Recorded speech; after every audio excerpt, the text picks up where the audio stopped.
The city is a strange beast after midnight. It pulls on a different uniform, one of shadows, neon bleed, and the faint, persistent murmur of secrets being kept.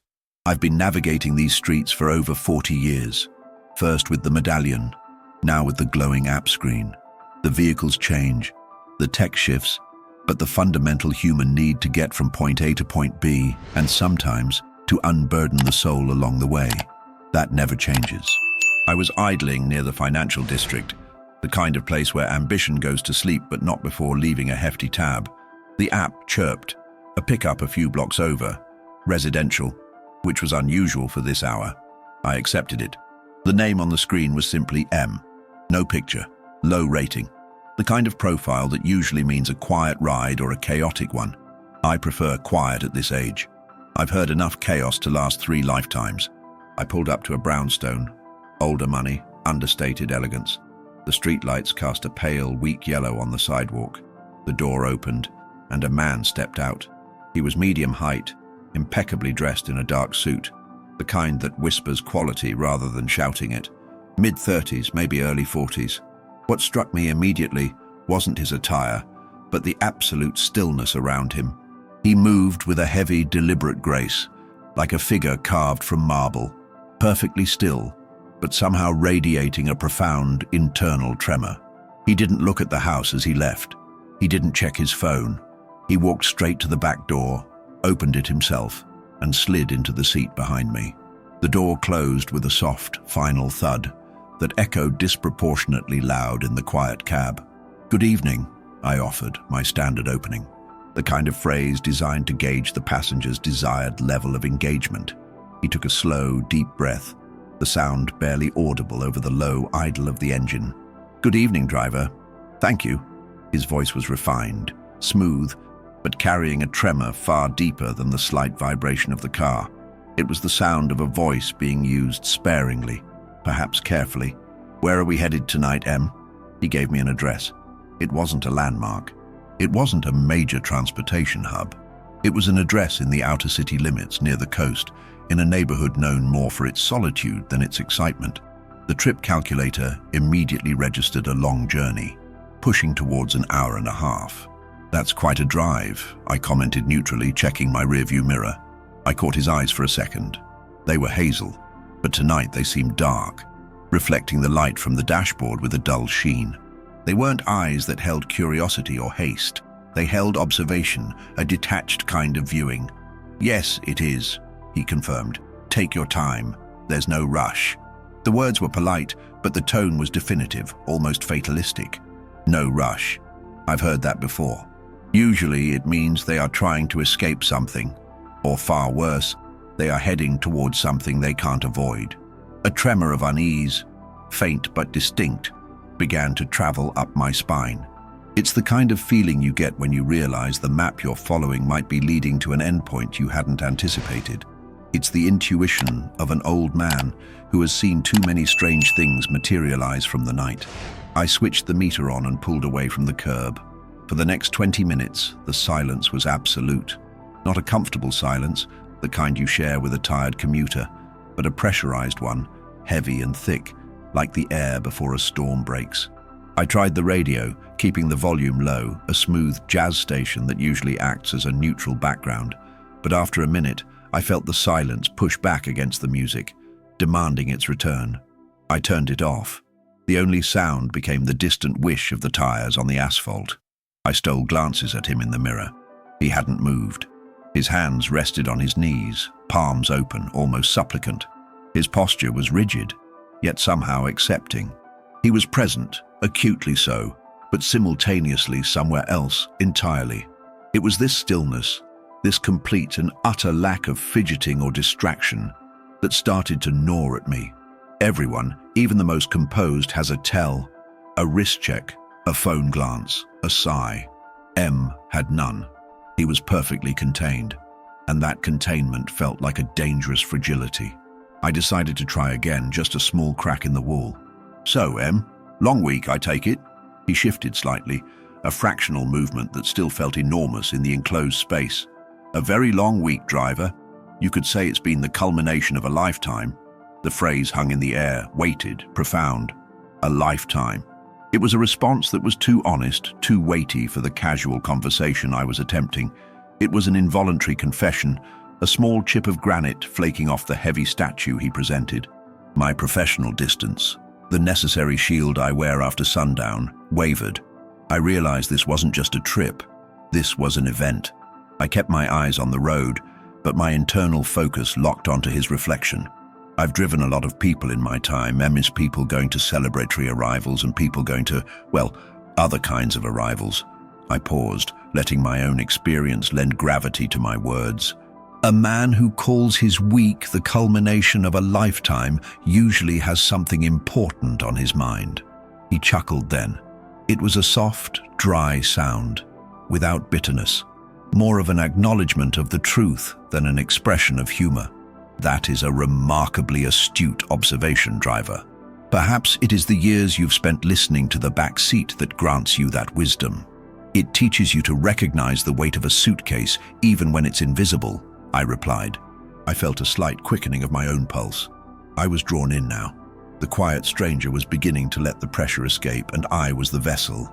The slow, creeping feeling of something momentous began to escalate. My curiosity wasn't just professional anymore. It was deeply, fundamentally human. The weight is considerable, yes, Em said softly. It's the weight of expectation, the burden of a single monumental decision, and the surprising lightness that comes after you've finally made it. He paused, and I waited, knowing that any intrusion from me would break the delicate thread. And tonight, he continued, his voice dropping to a near whisper that still resonated clearly, tonight, I am going to the place where I lay it all down. For good. The air in the car suddenly felt thin. Lay it all down. The phrase could be metaphorical, retiring, leaving a job, ending a relationship. But in the context of his stillness, his clothes, and the distant final destination, it sounded like something else entirely. Something serious, absolute, and terminal. The initial unease I felt was now rapidly transforming into a definite, heavy anxiety. I gripped the steering wheel a little tighter. The emotional landscape of this ride had just shifted from quiet observation to profound, uncomfortable participation. I was now a witness, and the night was still young. I kept my silence, respecting the gravity of his last statement. The car was now far out of the brightly lit, aggressive arteries of downtown and moving onto the calmer, tree-lined expanses of the highway. The city lights were receding behind us, shrinking into a distant, hazy glow that looked like a dying ember. This physical separation seemed to be the catalyst M needed. As the environment became less observant, his internal barrier began to crumble. "You are a very patient man, driver," he said, breaking the long quiet. Most people would have pressed for clarification. They'd want to know if I meant retiring or something more permanent. I maintained my steady gaze on the road ahead. My job isn't to judge the destination, M. It's just to get you there safely. And sometimes it's just to provide a space, a neutral corner where a person can speak without consequence. He let out a sigh, longer and more substantial this time. It was the sound of a reservoir finally releasing some pressure. A neutral corner. I like that. I have been seeking a neutral corner for decades. A place where the walls don't have ears and the listener doesn't have an agenda. And you found it in the backseat of a stranger's car. Precisely, he confirmed, the slight tremor returning to his voice. Because you are a stranger. You are ephemeral. You are part of the journey, but not the destination. You won't remember my name tomorrow, or if you do, it will only be in connection with this drive. It makes you the perfect confessor. This acknowledgement, the explicit naming of the dynamic, deepened the emotional weight of the ride considerably. He wasn't just talking to me, he was talking through me, using my temporary presence as an anchor for his final narrative. The air in the cab, already heavy, grew thicker with the anticipation of what he was about to reveal. My anxiety, which had been a nervous flutter, settled into a focused, profound sense of solemnity. "I need you to understand, driver," M began, his voice now lower, more intimate, forcing me to lean slightly forward to catch every word over the highway hum. "I am a man who has made choices, big choices, choices that brought me immense power and incredible wealth. I built something, a corporation, a name, a legacy, from nothing. That's the kind of story they write about, the self-made titan. He paused, a wry, almost pained smile touching his lips in the mirror. What they don't write about are the blueprints, the foundations laid not in concrete and steel, but in compromise and cost. I spent my entire adult life prioritizing the structure over the spirit, the bottom line over the moral line. He shifted in his seat, the subtle movement suggesting a memory, perhaps a particularly thorny one. It starts small, a single, ethically questionable decision to gain an edge. It's rationalized away as necessary business. Then another, slightly bigger, with a slightly larger impact on someone else's life. You keep climbing, and the view gets magnificent, but the air gets thin. You realize you can't breathe without the wealth, the power. They become the oxygen, and the things you sacrifice to reach that height. They become the ghosts that inhabit the quiet rooms. The language M was using was precise, articulate, and deeply revealing. He wasn't rambling. He was constructing an edifice of his life, brick by dark brick. I could sense the immense self-control required to maintain this facade of success while grappling with the internal ruin. The early evening unease I had felt was now evolving into genuine empathetic sadness, the realization that the weight he carried was the cost of his soul.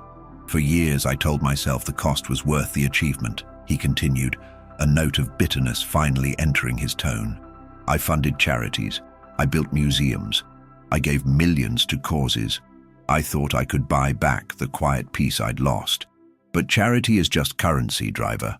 It's a tax deduction for the conscience. It doesn't erase the faces of the people I steamrolled. It doesn't silence the memory of the deals that broke promises or the compromises that shattered families. Not just mine, but others. It seems you are carrying a great burden of guilt, M, I offered gently. Guilt is too simple a word, he corrected me, his voice sharpening slightly. Guilt implies a hope for forgiveness, a path back. This is different. This is reckoning. I reached the summit and found the view was barren. No love, no genuine connection that wasn't transactional, and a gnawing emptiness where my true self used to be. The man who started out with dreams of building something good was replaced by an efficient, wealthy machine. His hand moved, reaching toward the window, but stopped short, resting on the armrest. It was a gesture of restraint, of a man who rarely reached out for anything. Tonight, I closed it all down, he whispered. Not just the business, the whole system. I signed documents today that will redistribute the vast majority of my fortune, not to a foundation, not to a tax shelter, but directly to the employees and the individuals who were most harmed or displaced by my expansion decades ago. I ensured the legal mechanisms are unbreakable. I am, for all intents and purposes, a man with only the suit on his back and the fare in his wallet. This revelation struck me with the force of a physical blow. The quiet man in the back seat hadn't just retired. He had dismantled his entire empire in one final cataclysmic act of penance. The pressure in the car was now explosive, a mix of sorrow for his loss and staggering admiration for the sheer, brutal finality of his redemption. He had made his own justice. And now, M said, his eyes meeting mine in the mirror, and for the first time, there was a faint, almost translucent lightness in them. I am on my last trip, the final leg of the journey, where the man who signed those papers goes to meet the last person he has left to confront, the ghost of the boy who first had the dream. The emotional acceleration was dizzying. I understood now the profound significance of this drive. It was a pilgrimage, and I, the old driver, was unwittingly chauffeuring a man to his spiritual and perhaps literal reckoning. I could only breathe and wait for the next chapter of his confession. The highway gave way to quieter, less maintained state roads, and the trees pressed closer to the asphalt. The journey was becoming increasingly rural, the air cooling perceptibly. The city was now just a myth in the rearview mirror. After M's monumental revelation in the last block, a fragile silence settled between us, not heavy with secrets, but almost tender with shared understanding. He had given me the why. I now desperately needed the where and the how. I cleared my throat, the sound unusually loud. "Em, you've done something truly remarkable. Something few people with that kind of power ever have the courage to do.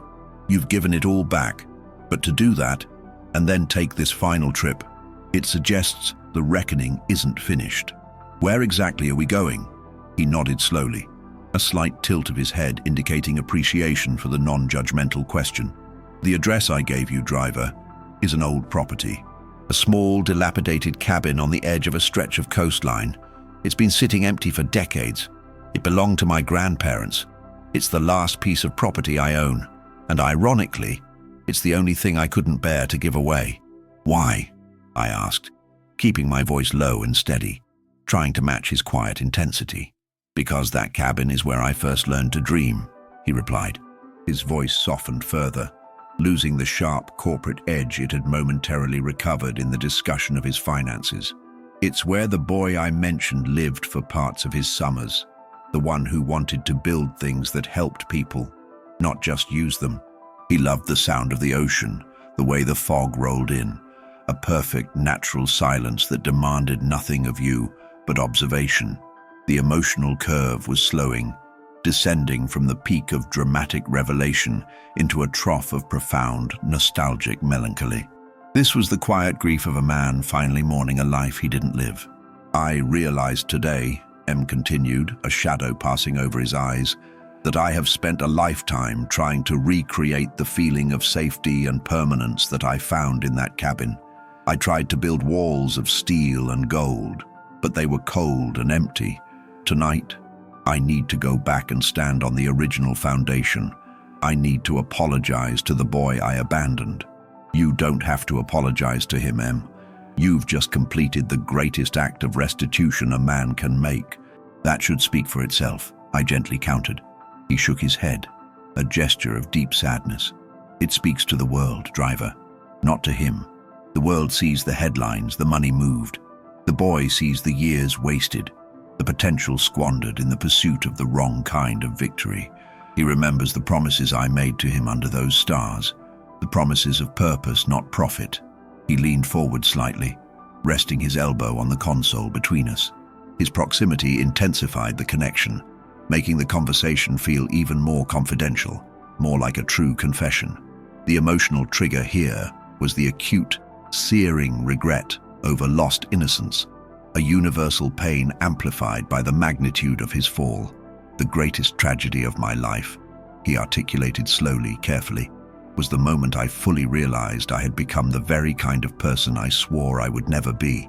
A predator, a closer. Someone who saw life as a series of transactions to be won, not experiences to be cherished. That realization, driver, is a heavier burden than any financial ruin could be." We drove through a small, sleeping coastal town, just a few lights and the scent of salt marsh. I noticed a subtle change in his demeanor. As we neared the destination, the stillness that had defined him was replaced by a barely perceptible physical restlessness. He was gripping his hands together, his knuckles white. The calmness was breaking, and the raw anxiety of confrontation, the confrontation with his own past, was taking over. The emotional acceleration began again, a build-up towards the final scene. "The moment I step out of this car," M stated, his breath hitching slightly, "I will be entirely alone. No staff, no security, no lawyers, no bank accounts.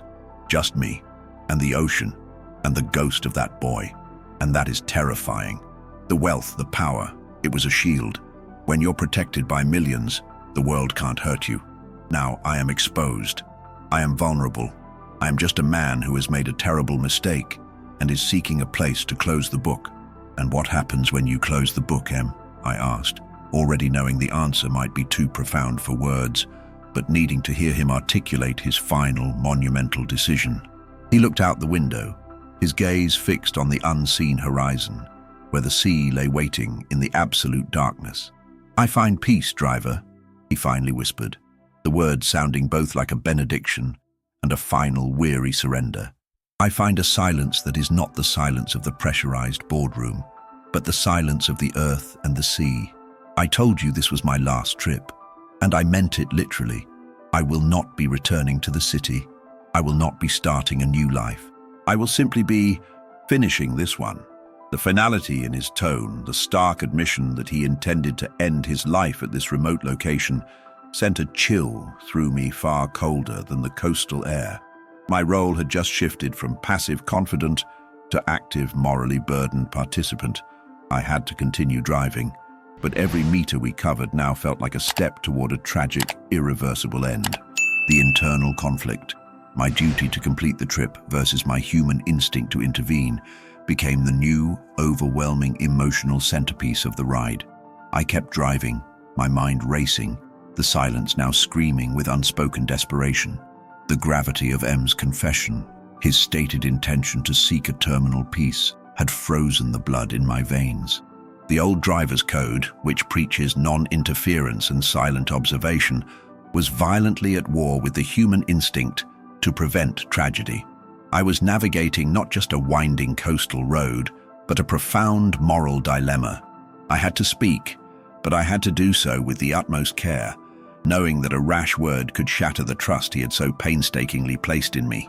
I began, my voice measured and low, careful not to sound alarmist.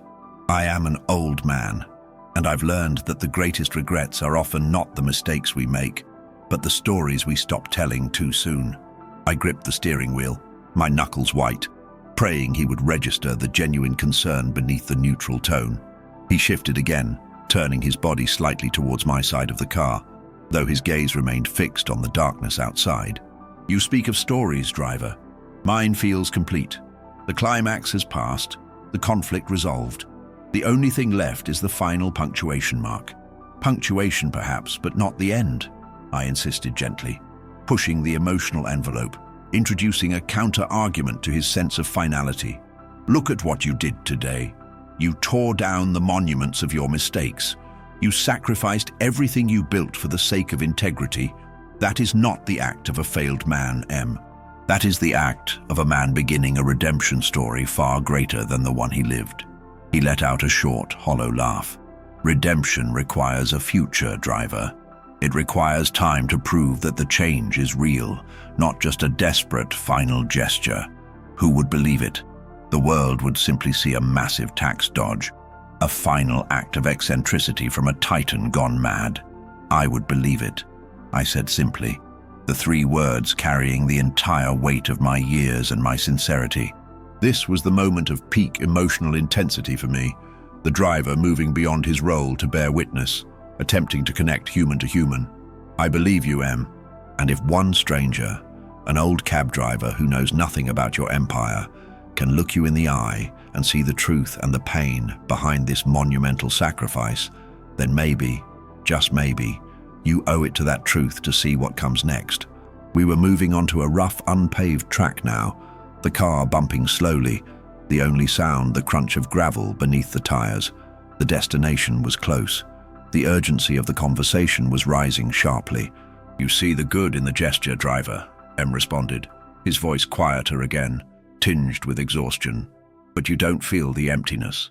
Imagine standing in a massive, opulent room, and every person you ever truly loved, every relationship that wasn't transactional, is gone. They left because of the man you became. The money bought the power, but it cost the love. And the money is gone now, but the love isn't coming back. What is left to build a new story with? His words were crushing in their honesty. He wasn't afraid of death. He was afraid of an empty life, one spent in solitude, haunted by the specters of his past. The emotional trigger here was the exposure of his profound loneliness, the ultimate price paid for his ambition. There are other things than love and empire, M, I pressed, feeling the old car turn into the driveway. The headlights cut through the darkness, illuminating a small, weathered wooden cabin, perched just a stone's throw from a rocky beach. The ocean was a vast, black presence, its roar a steady, rhythmic promise of both oblivion and continuity. There is purpose. You've just freed up your time, your mind, and your unique set of abilities. Use them to honor the restitution you've made. That wealth is going to do good because of you. Maybe your purpose now is simply to watch that seed grow, to become the silent guardian of your own second chance. I stopped the car. The engine idled, a mechanical heartbeat against the timeless roar of the Atlantic. We had arrived. The trip counter clicked off the final miles.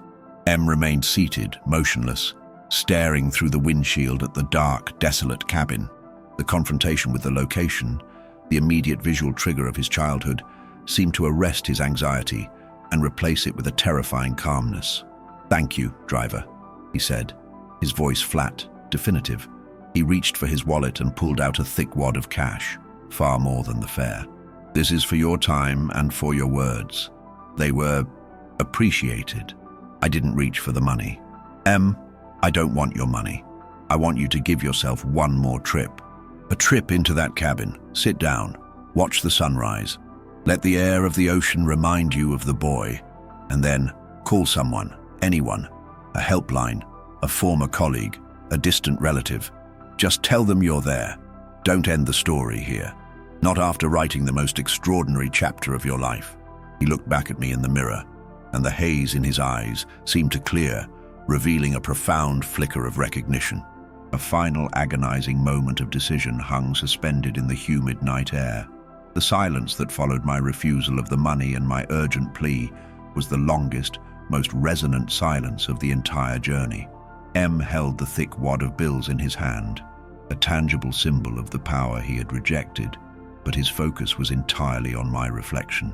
He was weighing my words, not as a driver's attempt at intervention, but as one human's final, honest appeal to another. The atmosphere was charged with the climax of the ethical and emotional conflict. Finally, he placed the money back into his wallet with slow, deliberate movements. "You are right, driver," he conceded, the tension easing slightly, though not fully dissipating. "The truth is, I wanted to tell the story not just to unburden myself, but because somewhere deep down, the boy I once was hoped that someone would try to stop me."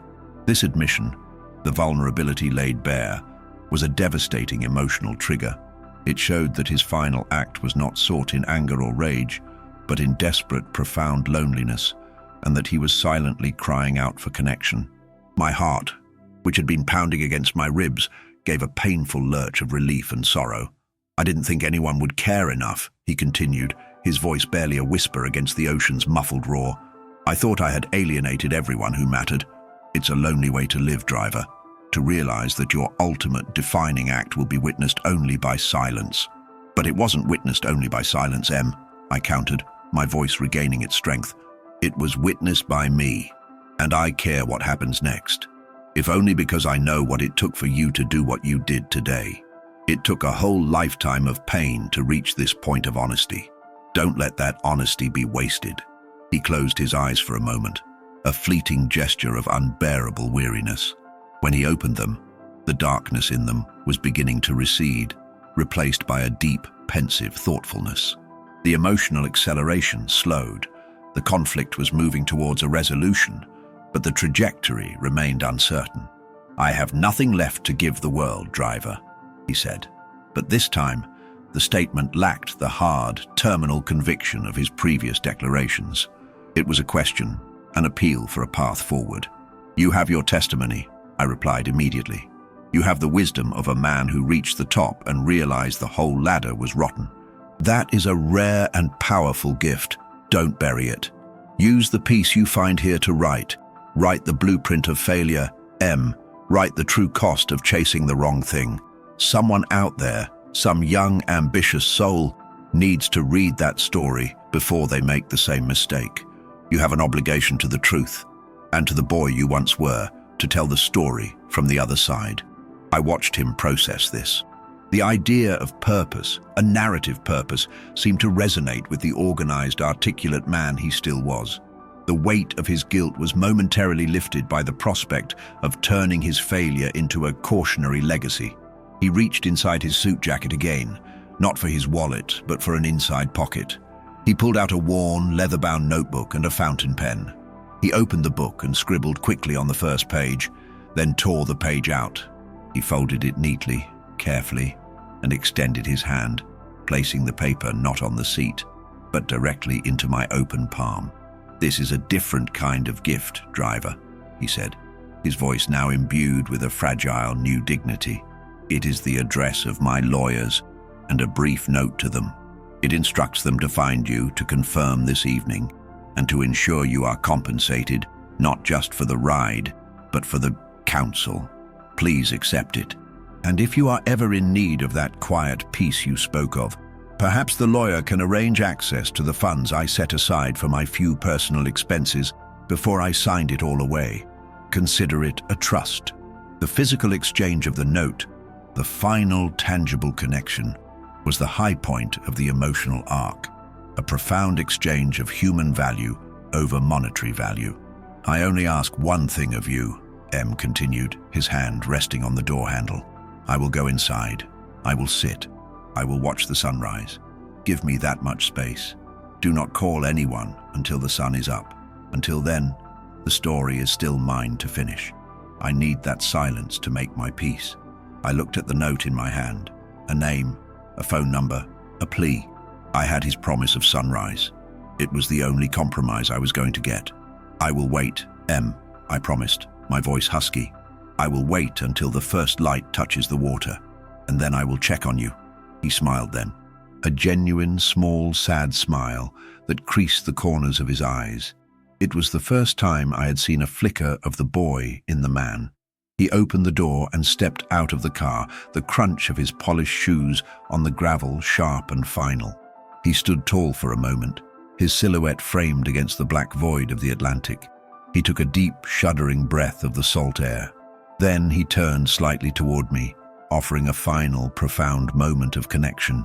"This was my last trip, driver," M said, his voice clear and resonant, carrying across the small space between us. "Thank you for listening." He turned and walked toward the dark cabin, opening the door and disappearing into the shadow. The door closed softly behind him. I sat in the silent cab, the engine idling, the coastal wind rattling the loose branches of the surrounding pines. The countdown to sunrise had begun, and the weight of his confession and my promise pressed down on me with unbearable force.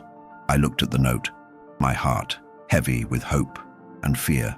The moment the cabin door closed, a suffocating silence fell over me. The rhythmic roar of the ocean, which had provided a constant background to M's confession, now felt like a relentless clock ticking down to an unknown fate. I turned off the engine, plunging the scene into absolute darkness, save for the pale orange glow of my dashboard clock. It was hours until dawn. My promise weighed on me like a physical burden. Wait until the sun is up. I sat there, staring at the dark outline of the cabin. It was a tomb of wood and regret, standing sentinel against the mighty ocean. Every passing minute was an agonizing stretch of moral calculus. Should I break my word? Should I run to the door, force my way in, and confront him? But I remembered the dignity in his last request, the fragile piece of trust he had extended. To break that trust might push him further away, perhaps ensuring the very outcome I dreaded. I settled for vigil, the old driver's final silent prayer. I spent the time replaying his story, the ascent to power, the ethical compromises, the profound, lonely act of restitution, and the final search for peace. He had done his penance, given everything away. His last journey was about ending the pain, but my intervention had hopefully shifted his focus from an end to a potential new beginning centered on truth-telling. I clutched the folded piece of paper he had given me, the contact for his lawyer, a bizarre anchor in this sea of uncertainty. The emotional tension in the car was extreme, maintained by the conflict between my hope for his survival and the ominous, heavy silence radiating from the cabin. It was the longest, darkest wait of my life. Then, slowly, imperceptibly at first, the darkness began to yield. The black ocean turned a deep, bruised indigo. The eastern horizon, a smooth line where the sea met the sky, began to bleed a pale, ghostly white. The first hint of color arrived, a soft, hesitant rose spreading upwards. The world was waking up, and with it, the deadline for my promise was nearing. As the light strengthened, the cabin gained definition. The wooden walls looked ancient and weathered, truly a place of beginnings and endings. The windows, opaque in the darkness, now reflected the growing light. I checked the clock one last time. It was official. Sunrise. My promise was fulfilled. My heart hammered. This was the final terrifying moment of truth. I pushed open the car door, the sound of the hinges grating loudly in the profound quiet of the morning. The salt air hit me clean and sharp, carrying the sound of the distant waves crashing on the rocks. I walked slowly towards the cabin. My legs felt stiff and unsteady. I raised my hand to knock, but hesitated, then simply pressed my ear against the old wood. Nothing. No sound of movement. No breath. No sigh. Just the interior stillness. I took a deep breath, preparing for the worst, and gently tried the handle. It was unlocked. I pushed the door open just wide enough to see inside, and my eyes adjusted to the dim, dusty interior. The cabin was bare. A single, simple bed, a dusty wooden table, and one chair. M was not on the floor. He was not by the window. He was sitting at the wooden table, his back to me. His suit jacket was draped neatly over the back of the chair. He sat upright, his head resting in his hands, perfectly still. I froze, convinced I had arrived too late. The emotional plummet was swift and brutal. "M?" I whispered, my voice cracked with age and sorrow. He lifted his head, slowly, deliberately, and turned to look at me.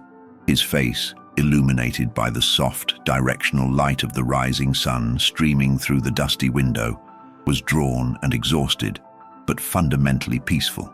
"Driver," he said, his voice husky from sleep, "I apologize. I must have fallen asleep waiting for the sun." Relief, so powerful it was physically painful, washed over me. I leaned heavily against the doorframe, suddenly weak. He hadn't sought oblivion. He had sought rest. The ultimate, final emotional release. "You slept," I managed, a disbelieving smile forming on my lips. "I did," he confirmed, rising slowly.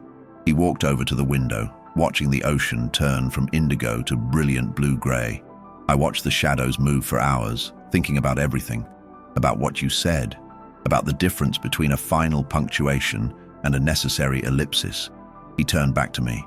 When I realized I wasn't cold, I wasn't afraid, and I wasn't actively planning anything, I simply lay my head on the table and fell into the first genuinely peaceful sleep I have had in 20 years. He walked towards me, extending his hand. I took it, my old, calloused hand gripping his refined one. "Thank you," he repeated, the words now imbued with a gratitude that went beyond the transaction. "You were right. The story can't end here. The rest of my life needs to be a sequel dedicated to the truth." He looked down at his clothes. "I'm going to change out of this suit. I'm going to start walking the beach. I'm going to find a way to write that story. And I'm going to try to believe that the emptiness can be filled with something new." I nodded, unable to speak, the joy of his survival overwhelming me. He was going to live. I turned to leave, walking back to my car. As I opened my door, M's voice followed me, clear and strong in the morning air. "Driver, I still owe you the fare." I smiled, shaking my head. "The fare was paid in full, M. You gave me a story. That's worth more than any cash." I got into the car, started the engine, and pulled out of the driveway. I did not look back in the rearview mirror. I did not need to. I knew he was standing there, watching the sunrise, a man stripped of his empire but clothed in a second chance. My job was over. The journey was complete. And for the first time in a long time, the city didn't feel like a beast of shadows and secrets, but a place where a new dawn could break for anyone, even for the weary old driver and the broken man in the back seat.